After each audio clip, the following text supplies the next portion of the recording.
공황장애, 숨막히는 두려움. 조그만 출판사 사장인 P. 많은 버스를 타고 가는데 갑자기 가슴이 조이며 심장이 뛰고 꼭 죽을 것 같았다. 응급실로 가서 심전도도 찍고 여러 검사를 받았지만 아무 이상이 없었다. 그래서 그는 공기가 나쁜 많은 버스를 타서 그렇구나 라고 생각했다 한다. 그 후부터 그는 버스 타기가 두려워했고 택시를 타고 다녔다. 한동안 괜찮았다. 그런데 또 증상이 왔고 이번에 환자는 좁은 공간에 차만 타면 그렇구나 라고 생각했다. 그 후 그는 집과 출판사 거리가 멀었지만 걸어 다녀야 했다. 또 한동안 괜찮았다. 그러나 또 증상이 나타났고 참 막막해서 앞에 있는 전봇대를 걷어 탔더니 좀 안정되더란다. 그 후 그는 눈에 보이는 전봇대를 다 걷어차며 걸어 다녔다. 하나라도 빠뜨리면 불안했다. 얼마 후 또 증상이 나타났다. 이번엔 출판사로 침대를 옮기고 병원을 찾았다. 하늘로 솟을 수도 없고 땅으로 꺼질 수도 없으니 제발 살려달라고 했다. 전형적인 공황장애 케이스로 공황장애 환자 형태를 너무나 잘 보여주고 있다. 공황장애 진단을 위해서는 꼭 죽을 것 같다, 미칠 것 같다, 정신을 잃을 것 같다는 3대 키 증상 중 하나는 꼭 있어야 한다. 그리고 이에도 여러 기타 증상들이 나타날 수 있는데 가슴이 답답하다, 숨이 가쁘고 막힐 것 같다, 어지럽고 쓰러질 것 같다, 자주 짜증이 난다, 그리고 증상이 다시 또 나타나면 어쩌나 하는 예기 불안이 심하다. A 환자처럼 흔히 공황장애 환자들은 증상이 나타난 장소와 시간, 아니면 당시의 심리 혹은 신체 상태를 공황장애 원인으로 돌리는 경우가 많다.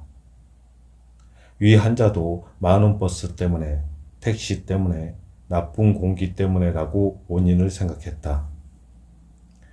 그리고 나름 극복해보려 버스를 택시로 타고 그것도 안되니 전봇대를 걷어차고도 하며 먼 길을 걸어다녔다.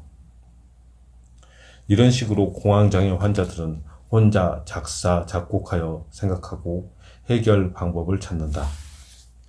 이는 근본적 치료와는 거리가 멀고 병을 더 복잡하고 힘들게 할 뿐이다. 환자가 오랫동안 치료하지 않으면 이것이 심화되어 나중엔 모든 상황이 불안하고 두렵게 되어서 종국엔 일상생활이 힘들어진다. 최근엔 공황장애가 많이 알려져서 쉽게 정신건강의학과를 찾는다. 그러나 얼마 전까지만 해도 그렇지 못했다. 정신건강의학과를 찾아오는데 3년 이상 걸렸다. 어떤 사람은 협심증이라 심장내과를 다니기도 하고 한의원, 침수론, 요가원, 심지어 귀신이 들렸다고 무당한 데까지 갔다 오기도 했다. 공황 증상은 인체가 아주 위험 상태에 처해 있을 때 누구에게나 그 상황을 극복하기 위해 나오는 정상 반응이다. 그런데 공황장애 환자는 그런 위험 상황이 아닌데도 몸이 오버센스를 하여 시도 때도 없이 공황 반응을 반복한다. 그런데 아직 그 오버센스의 기전을 모르고 따라서 공황장애에서 완치라는 말을 쓸 수 없다. 질병 치료에는 크게 두 가지가 있다. 하나는 완전히 딸깍 낫는 거고 다른 하나는 고혈압이나 당뇨처럼 질병을 조절하며 그냥 살아가도록 하는 거다. 현대의학이 아무리 발달했다고 해도 딸깍 낫는 병은 별로 없다. 대부분의 만성 환자들은 그냥 조절하며 살아가는 게 치료의 목표가 된다.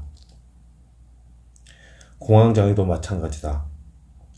약물로 우선 공황 증상을 치료하고 난 다음 증상이 약해지고 안정과 자신감을 갖게 되면 차차 약물을 줄여가며 스스로 질병을 이겨내도록 하는 과정이 필요하다. 이것이 인지행동치료다. 약물치료. 약물로서 신경안정제인 알프로졸랄과 크로나제팜 그리고 SSRI 계통 항우울제가 특효약이다. 약을 복용하면 아주 드라마틱하게 반응하여 지금까지 엉뚱한 치료에 매달렸던 것을 허탈해야 할 정도다. 어떤 환자는 자신이 진작 정신건강의학과를 보내주지 않았다고 타과 의사들을 원망하기도 한다. 힘들어하던 증상이 일단 사라지면 환자들은 불안과 두려움으로 잔뜩 움츠려 있던 상태에서 해방된다. 서서히 자신감을 얻으며 활동적이 되어 가면서 서서히 약물을 감량하며 공황 증상과 맞서게 한다. 까짓것 한번 이겨보지 하는 마음을 가지고 증상을 대하려 한다. 증상이 왔을 때 이런 마음을 가지고 한번 잘 극복하고 나면 자신감이 생긴다. 이것을 반복하다 보면 또 증상이 나타나면 어쩌지 하는 애지 불안이 없어지고 공황 증상이 점점 약화되어 간다. 문제는 의사를 믿고 환자가 잘 따라왔느냐는 것이다. 어떤 환자는 약 먹으면 중복되지 않냐? 끝없이 의심하며 약을 먹었다 말았다 한다. 당연히 치료가 안 되고 이런 환자는 평생 공황장애에서 벗어나지 못한다. 인지행동치료. 공황 발작이 왔을 때 그 대처 방법을 훈련시켜 스스로 극복하게 하는 것이다. 인지행동치료는 말 그대로 잘못된 인지를 바로잡아 질병을 쉽게 극복하게 하는 행동요법이다. 그러기 위해선 우선 공황장애에 대한 교육이 필요하다.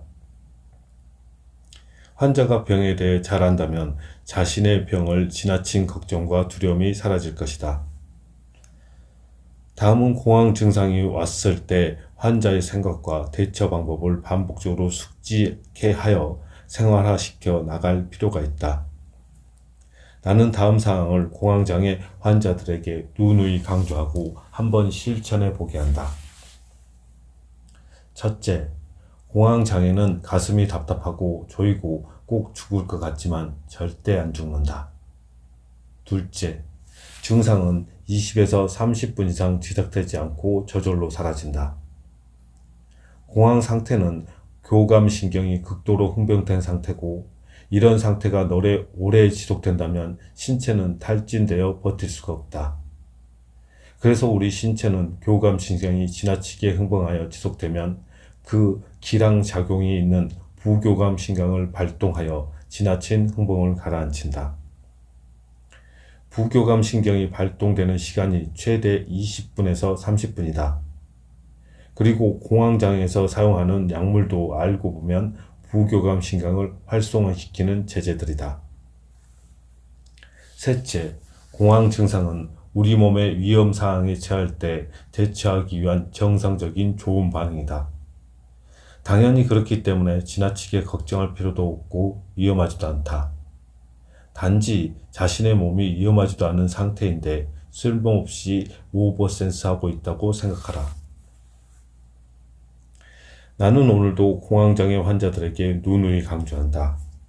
공황 증상이 오면 세 가지를 떠올리며 두려워 말고 심호흡을 하든지 하며 지나갈 길을 기다려라. 이렇게 몇 번 잘 대처하여 이겨내면 자신이 생겨 까짓것 오라면 오라지 하는 심정이 될 것이다. 우리 병원에 다니는 환자 중엔 공황장애 환자가 엄청나게 많다. 오늘도 나는 병원을 방문한 그들에게 일일이 세 가지만 뭐지요를 묻고 또 묻는다. 그리고 겁날 것이 아니라 한번 올 때면 와봐라 생각하라고 강조한다. 그리고 하나 첨가한다면 많은 공황장애 환자들은 가슴이 뛰고 답답한 증상만 있으면 무조건 공황 발작으로 생각하는 경향이 있다. 그러나 앞에서 말한 대로 3대 키 증상인 죽을 것 같다, 미칠 것 같다, 정신을 잃을 것 같다는 세 가지 증상 중 하나라도 없으면 공황장애가 아니다. 단지 그것은 스트레스 증상일 뿐이니 이를 구분할 필요가 있다. 처방전. 공황장애는 죽을 것 같은, 너무 불안에 미칠 것 같은, 어지럽고 꼭 쓰러질 것 같은 증상. 이 셋 중에 한 증상이나 그 이상이 반복적으로 나타나는 질병입니다. 이런 증상이 나타나면 너무 고통스럽습니다. 그래서 환자들은 만약에 그런 증상이 나타날 때 즉시 치료를 받지 못하는 장소나 상태를 공포스러워합니다. 대표적인 것은 공중교통의 이용과 터널을 지날 때입니다. 증상이 나타났다고 버스, 기차, 비행기가 환자의 응급처치를 위해 멈출 수는 없는 상황이기 때문입니다. 어떤 사람은 응급처치를 못 받는 것보다 여러 사람 앞에서 망신을 당할까봐 사람 많은 곳을 가기를 두려워하는 사람도 있습니다. 광장 공포는 증상이 좋아지고 자신이 생기면 조금씩 도전해 극복해 나가야 합니다. 공황장애가 오래된 환자는 공황치료 자체보다 2차적으로 생긴 광장공포 극복이 더 힘들 때가 많습니다. 우울증, 마음에 드리운 긴 그림자. 미용실을 운영하는 미혼의 휴양. 손님이 많아 항상 기쁘다. 그런데 한 보름 전부터 만사가 귀찮고 기운이 없어 눕기만 싶고 통 의욕이 없다. 좀 피곤해 그러려니 했는데 점점 심해지며 잠도 안 오고 초조하기까지 하다. 그리고 식욕이 전혀 없어 통 먹지 못하겠고 며칠 사이에 몸무게가 5kg이나 빠졌다. 모든 게 재미가 없고 왜 사나 싶다. 차라리 죽고 싶다는 생각이 강박적으로 든다. 소위 우울증 증세다. 우울증 치료에는 올바른 진단이 중요하다. 무슨 일이 있어 잠깐 우울하다면 이것은 우울증이 아니고 우울감이다.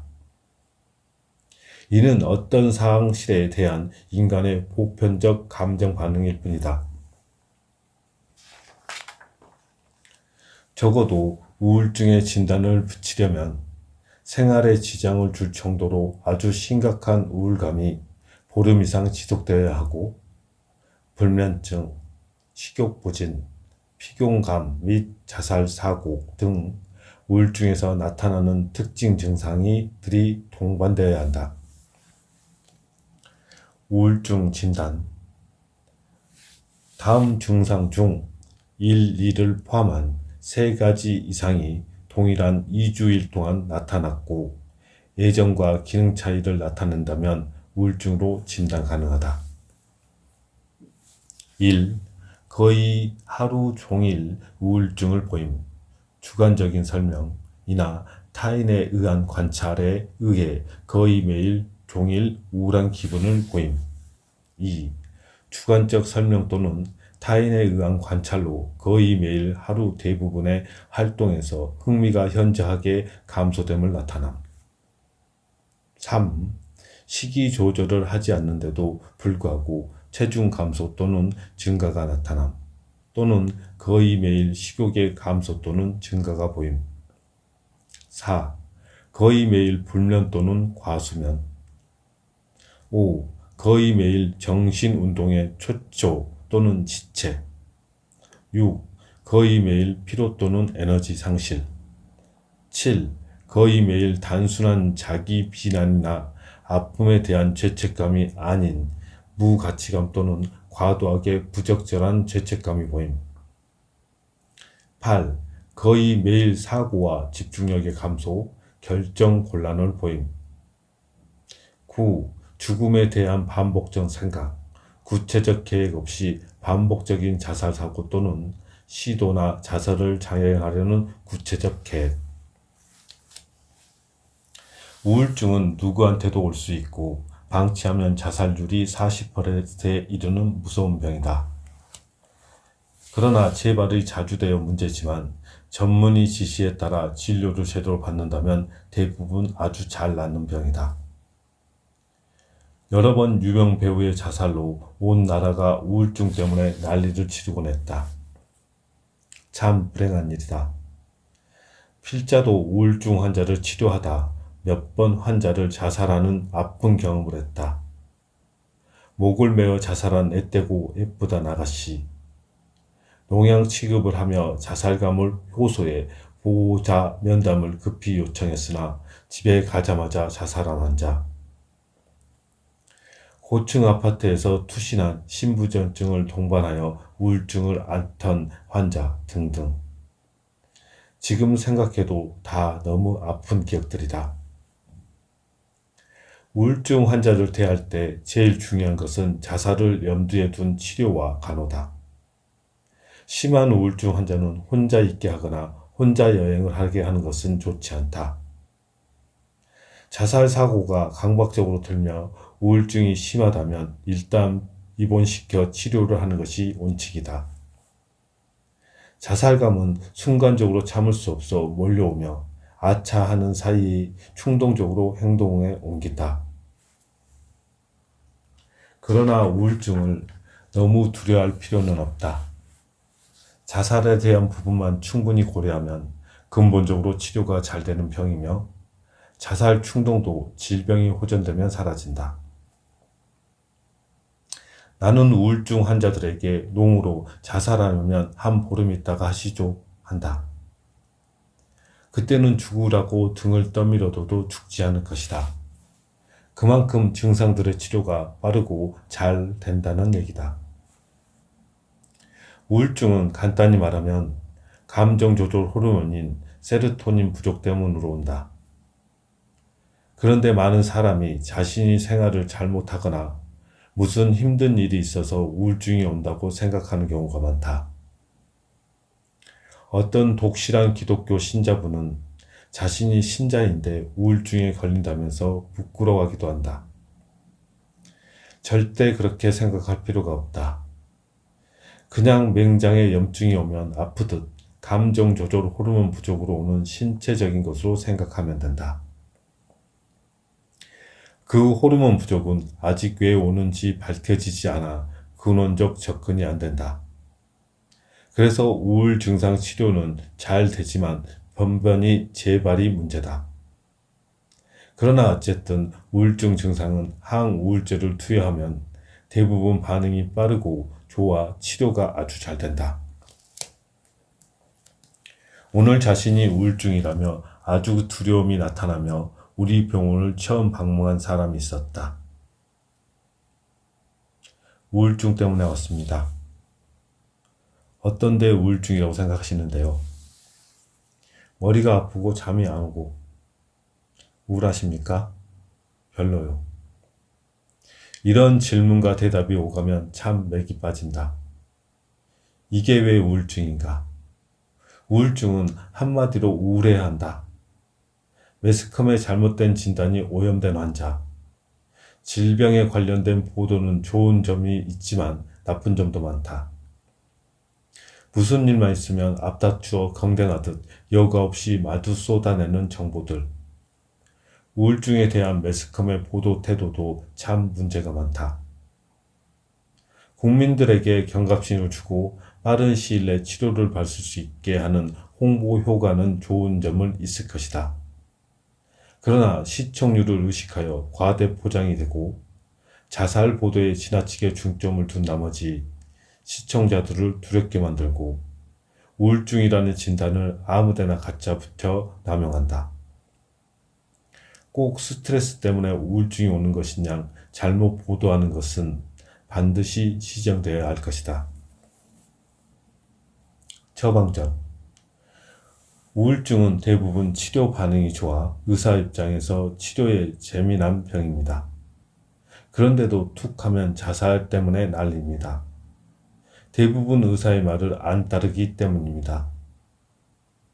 물론 소수의 환자에서 어떤 약을 해도 잘 반응하지 않는 환자도 있고 그래서 전문의의 치료가 중요합니다. 대인 공포증, 사람을 대하는 게 불편하고 두렵다. R씨는 민원실에서 근무하는 공무원이다. 그녀는 보통 공무원이 아니라 상을 준다고 해도 손이 떨릴 것 같아 그 상을 끝내 고사하고 마는 공무원이다. 그는 누가 봐도 있으면 글씨도 잘 못 쓰고 떨려서 구내 식당에서 밥도 못 먹으며 여러 사람 앞에 서면 얼굴이 빨개지고 음성은 물론 온몸이 떨린다. 그리고 무슨 일만 있으면 며칠 전부터 걱정이 되어 잠도 설치는 그런 공무원이다. 그녀가 오늘 담당 국장 앞에서 새로운 계획안을 발표해야 한다. 어떻게 잘 끝냈지 막막하다. 마음을 가다듬어 프로젝트를 켠다. 준비한 것을 읽어내려간다. 말소리는 어김없이 오늘도 떨려오고 사람들은 어느새 알아채고 비웃는 것 같다. 자신감은 오르라들 대로 오그라들고 입이 바짝바짝 탄다. 발음이 잘못 나온다. 그렇게 25분 겨우 끝내고 풀이 주고 자리에 앉는다. 그런데 옆에 앉은 동료가 툭 친다. 잘했어. 사람들이 회의실을 빠져나가며 그 동료만 남았다. 다짜고짜 그의 멱살을 잡는다. 너 나 놀려? 그는 정색을 하며 말을 한다. 너 정말 잘했어. 다른 사람한테 물어봐. 이게 흔히 말하는 대인 공포다. 사회 불안이라고도 한다. 말을 그대로 사람을 대하는 게 불편하고 불안하고 두렵기까지 하여 사회생활이 힘든 일종의 신경증이다. 그 증상은 다양하다. 얼굴이 빨개지기도 하고 손이 떨려 술잔을 못 잡겠고 사람 앞에서 글씨를 잘 못 쓰며 어떤 사람은 서로 눈을 부딪히는 것이 겁나 시선을 어디에 둬야 할지 몰라 쩔쩔매기도 한다. 왜 이런 일이 벌어질까? 남을 너무 의식하기 때문이다. 남에게 나쁜 평가를 받으면 어쩌나 하는 두려움 때문이고 좀 더 깊이 심리적으로 들어가면 다른 사람에게 좋은 평가를 받고 싶은 욕망 때문이다. 따라서 그 평가가 상관없이 아주 친한 사람이나 아주 낯선 사람 앞에서는 괜찮다.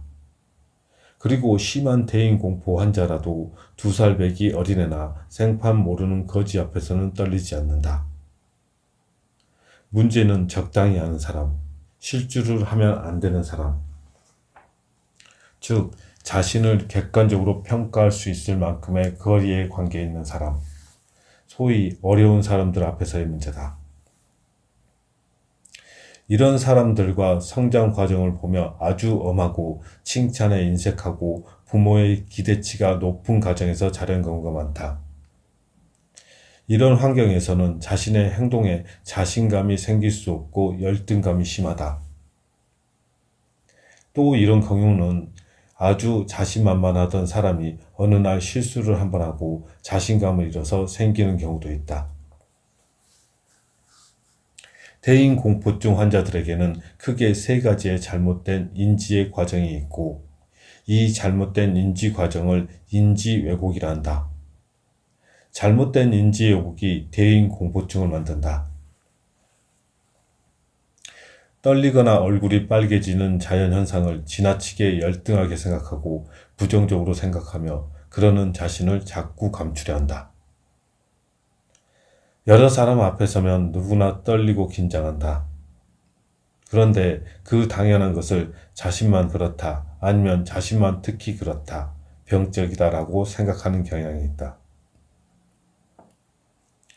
어느 정도의 긴장 상태는 다른 사람에 의해 인지되지 않는다. 그런데도 아주 조금만 목소리가 떨리고 얼굴이 화끈거려도 모든 사람들이 그런 자신을 다 알아차릴 것이라고 생각한다. 대인 공포의 치료는 이 인지 왜곡을 바로잡아주는 것이 치료 방법이다. 나는 이런 환자들에게 3가지 숙제를 낸다. 병원 방문 시 다음의 숙제를 꼭 해와야 하고 그렇지 않으면 치료 효과가 없고 올 필요도 없다고 한다. 이 3가지 숙제를 할 수 있다면 이미 그는 대인 공포에서 벗어나고 있는 사람이다. 정상적인 불안과 떨림 반응을 더 이상 병적이거나 부끄럽게 생각하지 않는다. 그리고 자신의 하나의 특성으로 생각하게 될 것이다. 이런 과제를 통해 지금까지 잘못 받아들여지던 인지 왜곡을 교정할 수 있다. 그래서 사람들을 대할 때 두려움이나 지나친 긴장 없이 이 세상에 단 하나밖에 없는 고유 가치관을 가진 소우주를 거듭나게 될 것이다. 좀 더 자세히 설명하면 이렇다. 1. 노출요법. 대인공포 환자들은 떨리거나 얼굴이 빨개지는 것을 지나치게 부정적으로 생각한다. 그러나 한국 정서는 그 반대일 수도 있어서 오히려 순수한 인상을 주는 면도 있다. 만약 당신 부하 2명이 내일 부서에서 아주 중요한 일이 있어 일손을 달리는데 개인 사정으로 못 나온다고 하자. 그런데 한 사람은 당당히 말하고 다른 사람은 미안해 어쩔 줄 몰라 하다 기어 들어가는 목소리로 겨우 말을 한다면 둘 중 어떤 부하가 더 좋겠는가? 대부분의 대인공포증 환자들은 첫 번째 당당히 얘기하는 부하라고 답한다. 과연 그럴까? 두 사람이 없기 때문에 일손이 달려서 너무나도 힘든데도 말이다. 바로 이 점이 대인공포 환자들의 문제다. 얼굴이 빨개지고 떨리고 자신이 없어 하는 것을 부정적으로 보는 나머지 이런 대답이 나온다. 당연히 자신의 부재를 대해 미안해서 어쩔 줄 모르는 친구가 훨씬 더 인간적이고 정이 가는 것이 인지상정이다. 그리고 대인공포 환자들은 일상적 보통일 수 있는 자연스러운 반응마저 열등하게 생각하고 숨기려 한다. 그러다 보니 긴장하게 되고 그 때문에 증상이 심해지며 악순환의 연속이다. 치료를 위해선 이 악순환의 사슬을 끊어야 한다. 까짓것 당당히 다른 사람에게 나는 사람들 앞에 서면 얼굴이 붉어지고 떨린다고 말해보라. 이 때문에 정신건강의학과도 방문한 적이 있다고 말해보라. 그러면 더 이상 숨길 것이 없으니 긴장할 것도 없다. 사람들은 솔직한 태도에 오히려 믿음이 가고 재미있는 사람으로 생각하여 친밀하게 느낄 것이다. 만약 병신이라고 하는 사람이 있다면 그가 바로 대인공포 환자이거나 이상한 성격의 소유자다. 2. 계판요법. 어차피 이 세상의 개성시대다. 개성사회에서는 각자의 판단 기준, 가치관이 모두 다르다. 당신이 어떤 행동을 한다고 하면 똑같은 행동을 가지고도 좋다고 평가하는 사람이 있고 나쁘다고 평가하는 사람이 있을 것이다. 그리고 대부분의 사람은 당신에게 관심도 없다. 그렇다면 당신은 어느 장단에 춤을 출 것인가? 제멋에 사는 수밖에 없다. 당신 하고 싶은 대로 하고 당신이 좋다고 하는 사람하고만 놀아라. 싫다는 사람은 까짓것 가라 해라. 이 개성사회에서 모든 사람에게 좋은 평가를 꿈꾸는 것은 망상이다. 당신에게 유난히 수줍어하는 특징이 있다면 당신의 개성이나 숨기지 마라. 그런 당신을 뭐라 한다면 당신과 맞지 않는 사람이고 그를 무시해버려라. 차라리 오늘은 실컷 빨개져야지, 실컷 떨어야지 생각하라. 아마도 그러면 빨개지거나 떨리는 것이 훨씬 덜할 것이다. 그리고 설령 그런 증상이 있더라도 담담히 생각하게 되며 별 문제가 안 될 것이다. 우리가 누구에게 말하고 발표하는 것은 남에게 잘 보이기 위해서가 아니다. 당신이 전하려는 메시지만 전하면 된다. 세상을 당신의 멋대로 살아라. 당신이 기준이 되어라. 어디 개판 한번 쳐보지 하는 자세라면 이미 당신은 대인공포를 뛰어넘어 있는 것이다. 3. 확인요법. 무슨 일일 때 불안해하고 긴장하는 것은 아주 정상적인 반응이고 좋은 일일 것이다. 불안은 당신을 준비시키고 집중하게 하여 성실한 사람으로 만든다. 당신이 시험 한 달 전부터 밤을 새우기를 할 수 있는가? 밤 새우기는 시험 하루 이틀 전이나 가능하다. 이것이 불안과 긴장의 힘이다. 누가 불안하거나 긴장하고 있다는 것은 아주 신뢰할 만한 친구라는 것을 말해주는 것이다. 그런 불안과 긴장의 반응이 떨림이고 얼굴 붉어짐이다. 그리고 이런 반응은 어느 정도 선에서까지는 외부에 표시가 안 난다. 자신만 인지하지 다른 사람은 알아채지 못한다. 그런데도 대인공포 환자들은 모든 사람이 자신의 작은 떨림도 모두 다 인지한다고 생각한다. 이는 잘못된 인지 왜곡이고 망상이다. 자신이 스타가 아니며 다른 사람들은 본인의 생각하는 것처럼 남에게 그리 관심이 많지 않다. 그러므로 자신은 너무 심각한데 다른 사람도 그렇게 생각하는지를 확인해 볼 필요가 있다. 그런데 확인할 때 조심할 것은 상대에게 진지해야 한다. 동적적으로 물으면 뭐 그러나 그런 것 같다고 건성으로 답할 수 있고 괜한 상처를 받을 수 있다. 실은 내가 이런 문제 때문에 아주 힘든데 당신이 보기에는 오늘 내 발표가 어땠냐 하고 진지하게 물어보라. 아마 대부분은 오늘 떨었어? 나는 몰랐는데 할 것이다. 이런 확인을 반복하다 보면 이런 정도는 다른 사람들이 모르며 문제가 되지 않는구나. 내가 너무 예민한 거구나 하고 알게 될 것이고 동시에 자신감도 갖게 될 것이다. 하나도 문제가 될 게 없고 다른 사람을 알아채지 못하는 것을 마치 큰일이 난 것처럼 생각하고 계속 체크를 하는 당신이 문제다. 이런 태도 때문에 자연스러운 반응마저 증폭시켜 기어이 문제의 증상을 만들고 마는 것이 바로 대인공포 환자들이다. 그리고 설령 좀 발표 중 떨었다 한들 무엇이 문제인가?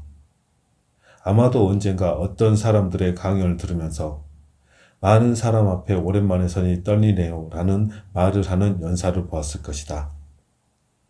그 사람이 거짓말하는 것 같은가? 아니다.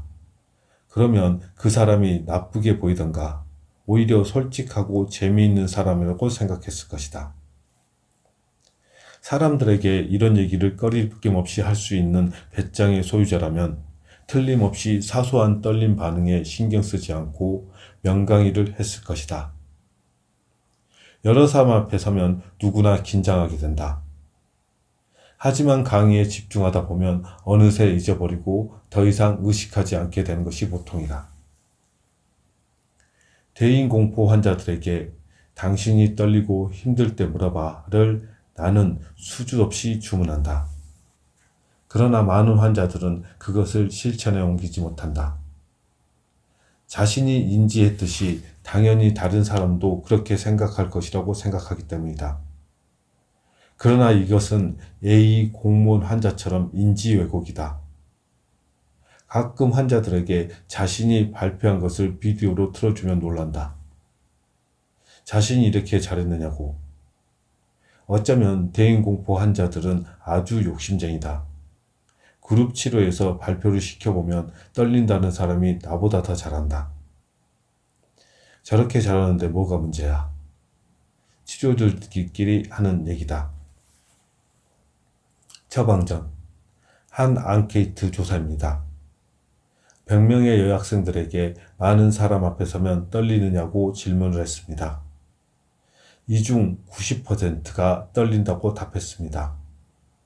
두 번째 질문. 그러면 그 떨리는 것이 다른 사람보다 심각하고 병적이냐, 자연적인 반응이냐고 물었습니다.